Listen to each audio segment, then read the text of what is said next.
Thank you and welcome to the show this morning. The topic this morning is From Schools to Prisons, Breaking the Pipeline, Part 2.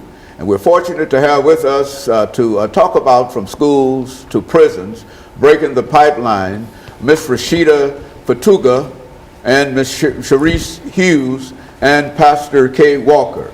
Let me welcome all three of you to the show this morning, Ms. RFatuga, and to tell you how delighted we are to have all three of you with us this morning to talk about a topic that I believe to be very, very important, and I'm sure that you also, believe it to be very, very important, Ms. RFatuga, because you've been involved with this problem for quite a while. Yes. Why don't let us start off, Ms. RFatuga, by having you to give us some information about your background, your education, and some of your experiences, and Ms. Hughes will be able to give us similar kind of information, and Pastor Walker will be able to wind us down for this first six-minute segment, and then we'll get into doing the second segment, the issues dealing with from schools to prisons, breaking the pipeline, and et cetera. Why don't you start us off, Ms. RFatuga? Okay, well, thank you first for having us on the show this morning.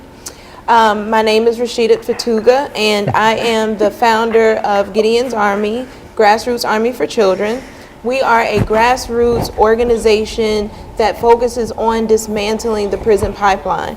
Grassroots meaning that we are people who are affected by this issue, who are advocating for change. I graduated from Vanderbilt University, Peabody College. My major is elementary education and child development. And I love Nashville so much that I decided to stay and really just give back to this city because I was given so much as a student in college. And so I stayed and became a school teacher at Metro Public Schools for 7 years. And then I left the school system and just started to really do a lot of research to understand a lot of the issues that I saw our kids having once they got out of elementary school and into middle school and high school. And I came to understand that there was a systemic issue that really needed to be addressed. Very good. Now, Ms. Hughes, what about you? Give us some information about your background, your education, and in a real sense, how you got to where we are now. Okay, well, my name is Hughes, and I'm part of Gideon's Army nonprofit program, and I deal with mostly the teens, and I do little events called Peace Project. So every month we just come up with something to do, team-based, everything run by teams. I am a senior in high school this year. I'm getting ready to graduate, and pretty much everything I do is Gideon's Army. And so this is your last year in high school, and what are you planning on doing beyond high school, Ms. Hughes? In the summer, I'm going to get my CNA license for nursing and my dental programs, and I'm going to attend school for 2 years to get my associates and hopefully transfer to Vanderbilt for my 4 years. And of course, Pastor Walker, you know these two persons quite well, and why don't you, in addition to telling us how you became involved in this issue per se, why don't you tell us something about the two of them? Well, you know, Dr. Haney, personally, I'm interested, my interest is in people who are interested in helping people. You know, that's the whole calling on my life. You know, I came from a background of drug addiction, spent 17 plus years of my life in active drug addiction and the like. Spent time in the prison system, and you know, and God called me into ministry. And as a minister, you know, my heart is for people, as a compassion within me for people, to reach out to people. So when I see other people who are genuinely reaching out to people, who have a genuine concern, because there are people out here that are reaching out, but they're not reaching out with a genuine concern as far as to the outcome of the people whom they're reaching to. Let me give you an example. You've got people that are served on a soup line, but they're complaining and grumbling all the while they're on that line. They're just doing it because maybe their churches have they're gonna have a day to serve the homeless somewhere, and they just on the line, but it's not really in their heart to do it. So when I find people that's got this in their heart, you know, that's why you see me on your show oftentimes with different people, because these are people that I know that have a sincere desire to help other people. And then when I met Rashida some time ago over there in the NAACP office over on Jefferson Street, and she began to talk to me at that time about some of the things that she was doing and some of the things that she was ready to do. She was explaining to me some things about Gideon's Army, and somehow we got disconnected for a period of time. And then I got an email about an event that she was having concerning the school to prison pipeline, and I immediately wrote that on my calendar, immediately responded to her email, guaranteed her that I would be there. Not only did I come, but I brought another one of my associate ministers with me from the church, had another one scheduled to come. So I'm genuinely concerned with what they're concerned about. Very good. And of course, we're going to take our first commercial break, and then we'll have Ms. Hughes to give us some information during the second segment. And we'll be back with our audience following this very, very short commercial break.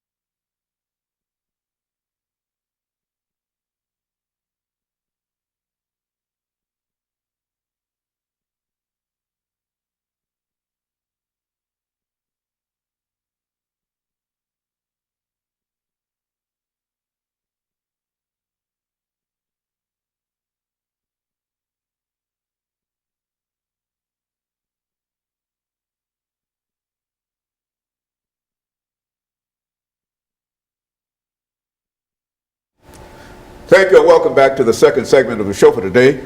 We're talking to Ms. Fatuga, Ms. Hughes, and Pastor Walker, and the issue is from school to prison, breaking the pipeline.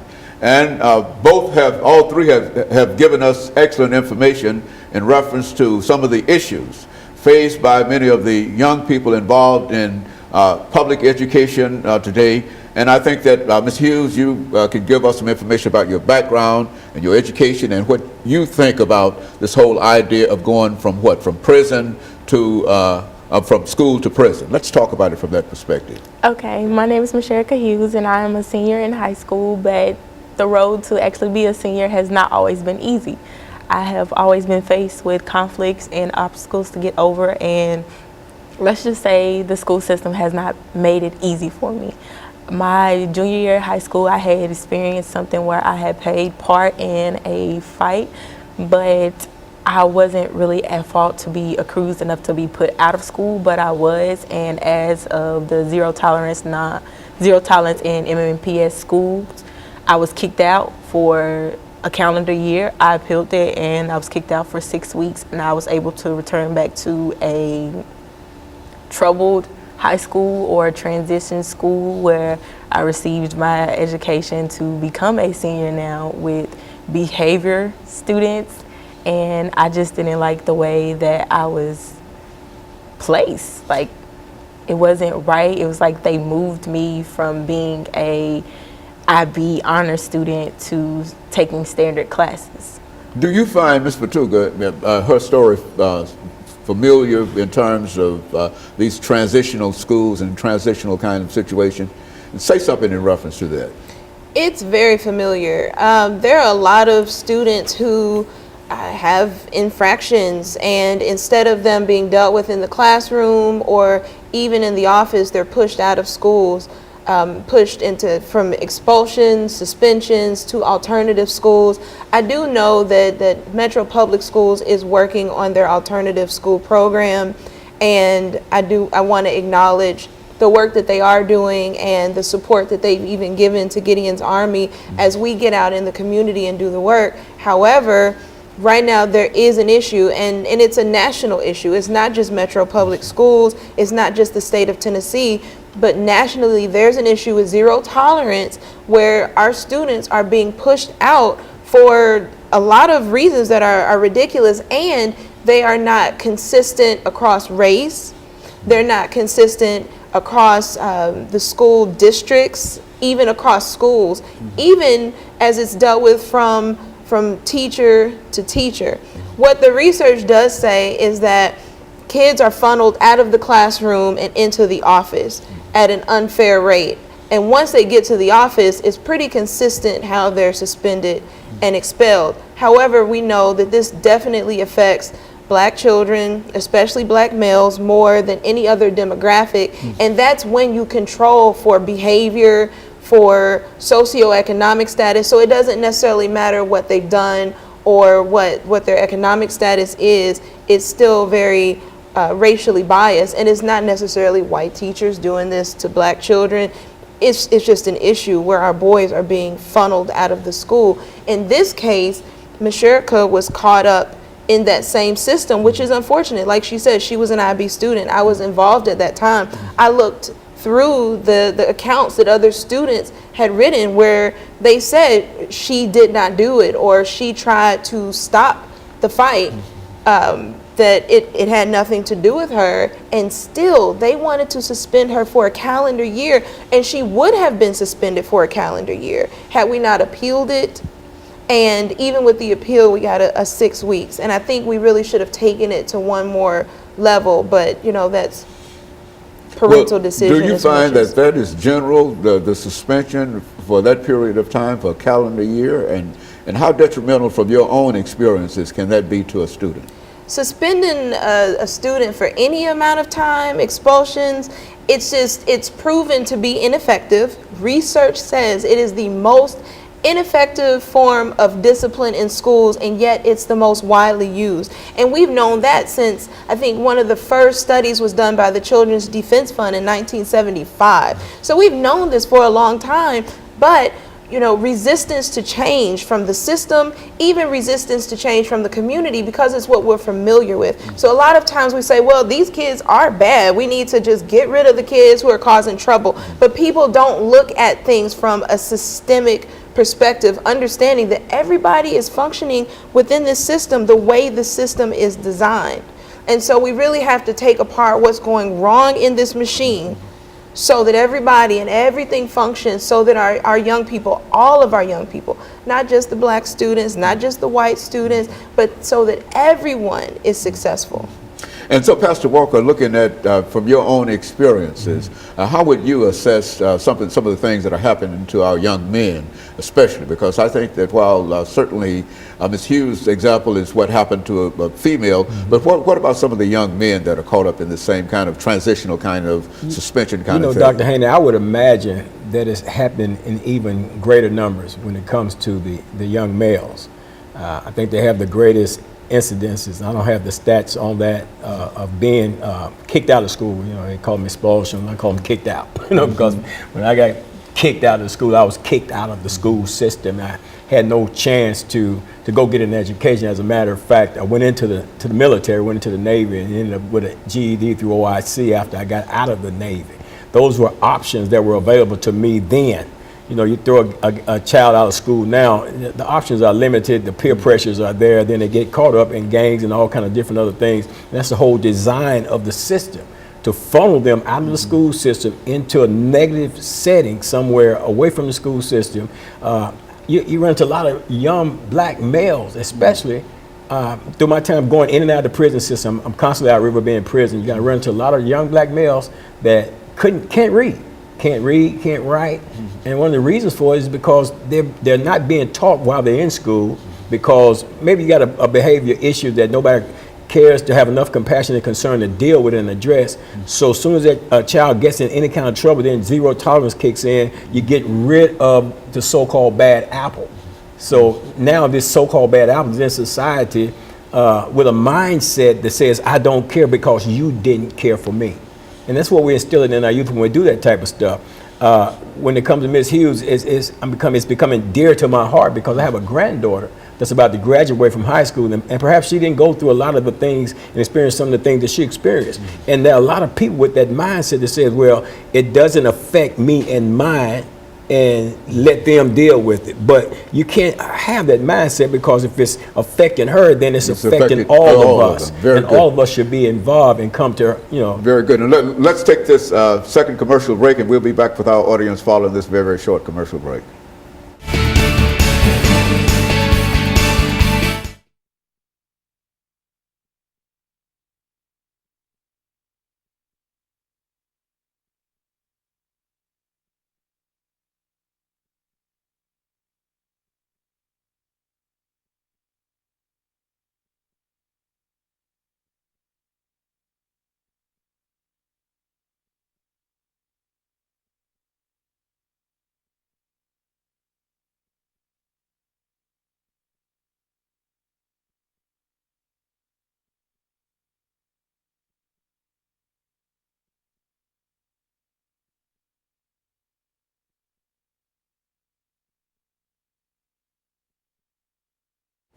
Thank you and welcome back to the final segment of the show for today. We're talking to Ms. Fatuga, Ms. Hughes, and Pastor Walker in reference to some of the issues involved with young people getting caught up in expulsion and eventually ending up in the correction system.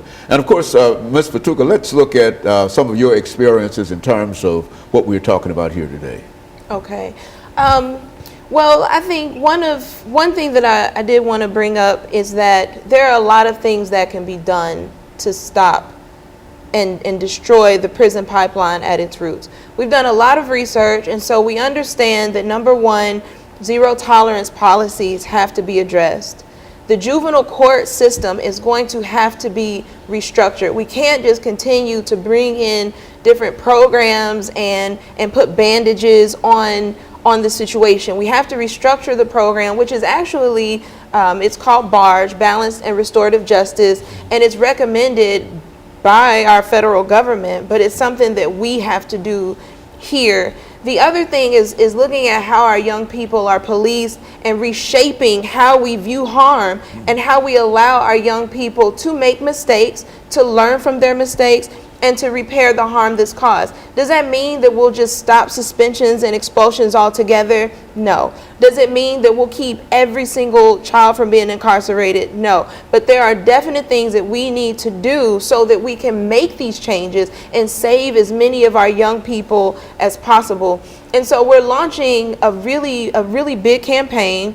The young people have named it Set Your Own Bars. That they don't have to answer to these statistics. They don't have to become a statistic. They don't have to prescribe to the youth violence and all of these things. And they don't have to bow down to this system of oppression of this actual prison pipeline that's funneling them, that they have the power to make the changes that need to be changed. And so phase one, which is what we're in right now, is educating the community and building a stronger base of young people to participate. We've got some really amazing high school and college students who are leading the way, paving the way, but we can always use more. We can always use more hands. And who knows better what is happening than the young people who are in that system? Ms. Hughes, when you think about some of the things that Ms. Fatuga has said here, can you build your own experiences into how you felt when you were expelled from the school system? I mean, what kind of emotions overwhelmed you during that time, and how long did you feel depressed and et cetera in reference to that? And what negative impact do you think that this had on your life? Well, I think the negative impact that it had on my life was it took me away. It took me off track. I wasn't able to finish and have the grades and apply for the colleges that I wanted to, or attend the things that I wanted to attend as a senior. I haven't been to prom. I haven't really did anything senior-wise, like senior week or anything like that. But I think when she said us naming our campaign Set Your Own Bars, even though that happened to me, I have always set my own bars. I have to want more for myself if no one else wants it for me. So we're just doing things with teens to get them out so they can be able to set their own bars. Like, it's a difference to set bars for somebody, but to set them for yourself and to want that for yourself is different. It's nothing wrong with having encouragement or someone to back you up, or just friends, someone to lean on, a shoulder or anything. So we have peace projects going on, and we're meeting every once in a while, and we're just coming up with strategies on how to deal with life in general. It's team-based. Everything is done through teams, by teams, and we're just looking for great ways to motivate people who want to be different and expect more, and who's willing to set their own bars. So would you say that the very fact that you were expelled for this period of time and that part of your academic educational career had such a negative impact on you that it was very difficult for you to overcome, and evidently you've overcome all of that, not perhaps all of that, but many things in your life before, up until now. But do you think that had a tremendous impact upon you deciding to come back into the system? Were you led by Ms. Fatuga? How did you simply overcome all of that, pull all of that together? Well, it was very hard because it was the gap between my reading and what I knew was best, and what I knew I could know in the future that would help me. And it was just a gap between my GPA, my ACT scores, everything was just a gap. And it's like, how could you put something back together if it's a gap? So just coming back to school, it was difficult, but I knew it had to be done, because if I don't have my high school diploma, how would I manage to get a great job in the future, or go to college if I want to do that, or even receive a higher paying job? So it was difficult, but it was all worth it. Like, Rashida helped me out. It was a bunch of college students who talked to me, different people that I got to meet, and just to hear their side of the story and what they go through and how they didn't stop. I was just stay persistent. And so you think what you're talking about now can have a real impact upon a large number of other young people who might be caught up in this transitional school kind of situation? I think so. If they're willing to do it, then why not do it? It's nothing wrong with doing it with someone who's doing it like you want to do it, and just doing it together. So I think it will have an impact on them. But if you're not determined, if you're going to play around, those are not the people we're looking for. We're looking for people who's really willing to set their bars and do better in life. That's the name of the program, Set Your Bars. In other words, determine where you want to go and what you want to do. Is that what we're saying here? Yes, sir. Where you want to go and where you want to be in life. How you want to be viewed versus how someone views you. Pastor Walker, and I think we've got about 3 minutes before we end this show for today. But in a real sense, I think that this program, if replicated generally throughout the metropolitan system and everywhere else, would have a very positive impact upon many of our young people. Would you say that from what you know about what they are doing? Well, I know for sure that the impact that it may have had on her, and her ability, her resilience to bounce back from it all is not something that you may find in a lot of the students, that they're going through this and experience this thing right here. Fortunately for her, she has that within herself, and then she had a support system around her to help her to be able to navigate her way through this. And then they brought down the standards and stuff like that, even set roadblocks when she got back somewhat into the system. Now she's saying that, she's not been able to experience a lot of things that she would normally have experienced as a senior, who had a determined mindset to excel in the things that she was in school to accomplish. So there was a whole lot that goes into that process. But what I really like to do is be able to identify to your audience here how they can get in touch with Gideon's Army and the Peace Project, so that we can create some partnerships and move this thing forward. Ms. Patuga, why don't you give us that information about how people might be able to get in touch with you, and how they might be able to help you in order to perhaps make this a much broader operation than you have? Thank you. Our phone number is 615-852-7530. And our email address is onearmyunited, that's ONE, armyunited@gmail.com.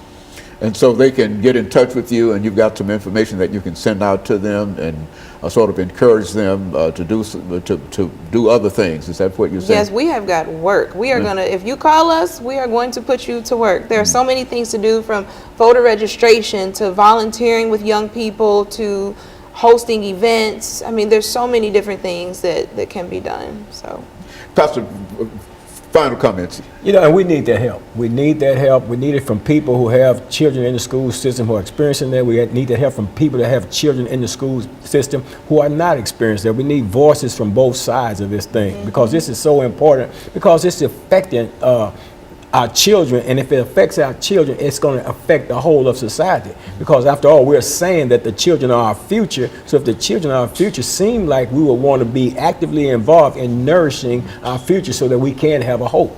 So I'm encouraging people to get involved. Call the number, get involved with Gideon's Army, and let's make a difference. Let's do something instead of just sitting around complaining and talking about our youth. I mean, our youth are caught up in the school system, man. They're putting them on all kind of ADHD medication. Dr. Haney, when I was an intravenous drug user in the prison system, I used to shoot Ritalin.